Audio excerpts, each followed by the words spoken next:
Ever get home from work, sink into the couch, and suddenly it's 11 p.m.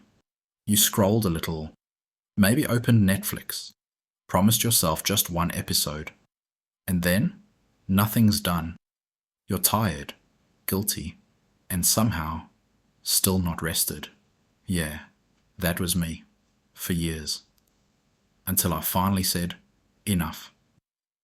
My evenings deserve better, and today I'll show you 8 things I changed: habits, mindset shifts, and tiny tricks that gave me my evenings back. No productivity guru nonsense. Just what actually worked. Let's dive in. Look, work is exhausting. I used to think I needed to recover every evening by doing nothing. But here's the truth I didn't want to admit. I wasn't resting. I was numbing. There's a difference. Doing nothing isn't bad, but doing nothing that recharges you, that's where time goes to die. So I decided to design my evenings instead of drifting through them. And it changed everything. 1. I made a rule. No sitting until I do something active. Sounds weird, right? But hear me out. The moment I sat down after work, I was gone. I'd dissolve into the couch like butter on toast. So I made this simple rule. No sitting until I move my body. Some days it was a 10-minute walk. Other days, dancing like an idiot while cooking dinner. The point? Movement first, couch later. And surprisingly, that small burst of movement gave me energy, not took it away. Theoretical insight. Motion influences emotion. It's a biological fact. Movement activates your nervous system and increases dopamine. That just 5 minutes rule? It kickstarts everything. 2. I defined evening wins instead of just to-do lists. To-do lists overwhelmed me. So I flipped the script. Each evening I asked, what 1 to 2 things would make tonight feel successful? Not productive, successful. Sometimes that meant reading 10 pages. Sometimes calling a friend. Sometimes just doing laundry without complaining. This gave my evenings purpose, but not pressure. Key insight: when you define a win, you stop chasing everything and start celebrating something. 3. I got my phone out of the damn room.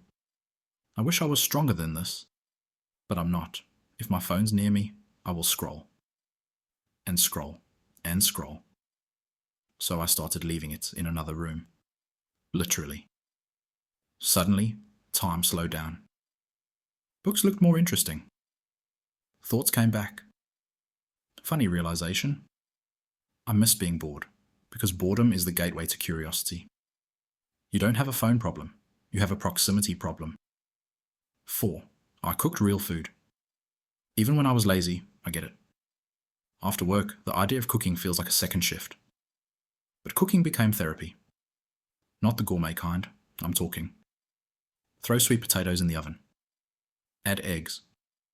Call it a feast. Why it works: it forces you to be present. You chop, you stir, you smell, you wait.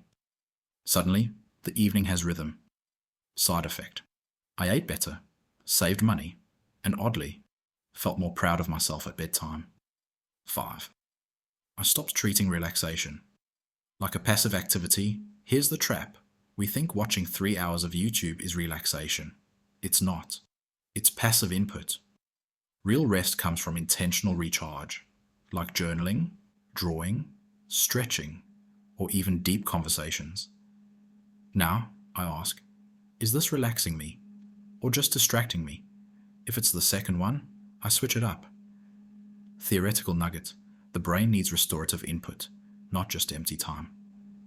That's why scrolling can leave you feeling worse. 6. I romanticized my routines, so I'd actually want to do them. You ever see those aesthetic reels with candles, tea, soft music, and wonder? Who has the time for this? Turns out, I do, and so do you. Because once I stopped viewing routines as chores and started seeing them as rituals, everything shifted. Washing dishes became a time to reflect. Skincare became self-respect. Making tea, my little ceremony of calm. I made evenings feel beautiful, so I didn't want to waste them anymore. 7. I journaled, but not the cringy way. I used to think journaling was for broken poets. Now I think it's for people who don't want their heads to explode. Each evening, I wrote one page. What I noticed today, what I'm grateful for, what tomorrow needs. That's it. Some days it was deep.